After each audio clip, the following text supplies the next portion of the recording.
Bapak Republik Indonesia itu bukan Soekarno, melainkan Tan Malaka. Karena ide dan perjuangannya bahkan sebelum proklamasi. Kebetulan aku lagi baca salah satu karyanya Tan Malaka, Madilog. Ini versi cetak ulang dari Syira Media. Yang aku suka dan bikin unik dari versi cetakan ini adalah ada anotasinya. Jadi kalau ada istilah atau kata asing, kita nggak perlu repot-repot untuk cari tahu artinya. Jadi kalau kalian ragu mau baca buku ini karena takut sulit atau berat, this version is beginner friendly. Oke, Madilog itu singkatan dari materialisme, dialektika, dan logika. Sederhananya gini, materialisme artinya kita harus berpikir dengan dasar kenyataan yang ada. Apa yang bisa kita lihat, sentuh, dan ukur. Bukan sekedar mitos, dogma, atau kepercayaan yang kita telan mentah-mentah. Logika itu cara berpikir lurus, runtut, dan sistematis. Dan dialektika adalah cara berpikir yang dinamis. Karena dunia itu selalu bergerak dan berubah, jadi kita nggak bisa berhenti di iya atau tidak, hitam atau putih. Tapi lihat siapa di balik persoalan, kenapa hal itu bisa terjadi, dan apa yang lahir dari perubahan itu. Walaupun ditulis tahun 1940-an, menurut aku Madilog masih relevan banget sampai sekarang. Karena pola pikir yang dilawan Tan Malaka, yaitu logika mistika, masih banyak kita temui sampai sekarang. Dari dulu sampai sekarang, orang masih mudah percaya ramalan, ilmu goib, atau mitos. Sekarang juga muncul sebagai hoax, teori konspirasi, fanatisme, atau katanya begitu di media sosial. Semuanya sama, percaya tanpa bukti. Aku belum selesai baca bukunya, I'm still halfway through. Tapi menurutku bab keempat dialektika ini salah satu yang paling menarik. Di sini Tan Malaka bilang kalau logika itu penting.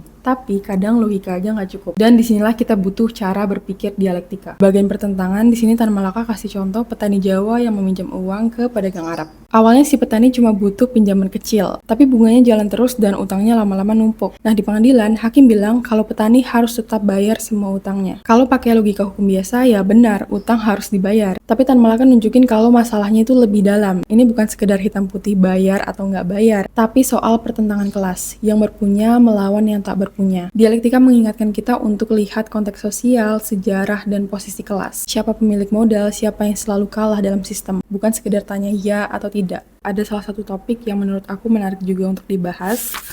Bahkan di sini Tan Malaka sempat kasih disclaimer berupa kutipan, janganlah tuan pembaca marah, tapi periksalah surga yang tuan idamkan itu. Di sini Tan Malaka benar-benar mengajak kita sebagai pembaca untuk berpikir kritis, supaya jangan telan mentah-mentah imajinasi atau janji tentang masa depan, bahkan surga sekalipun. Karena manusia dari zaman dahulu selalu membayangkan surga sesuai dengan kebutuhan dan impian mereka pada saat itu. Tan Malaka kasih contoh bangsa Indian yang berburu, dari situ mereka bisa dapat makanan, pakaian, dan bahkan rumah dari kulitnya dan sebagainya. Maka surga bagi orang Indian adalah padang yang penuh dengan bison yang besar dan gemuk. Tan Malaka juga kasih contoh lain, misalnya agama Kristen, Islam, Hindu, dan lain-lain. Kalau aku pribadi, aku nggak melihat ini sebagai bentuk penolakan terhadap agama, tapi sebagai ajakan buat sadar kalau kepercayaan itu juga lahir dari konteks sosial,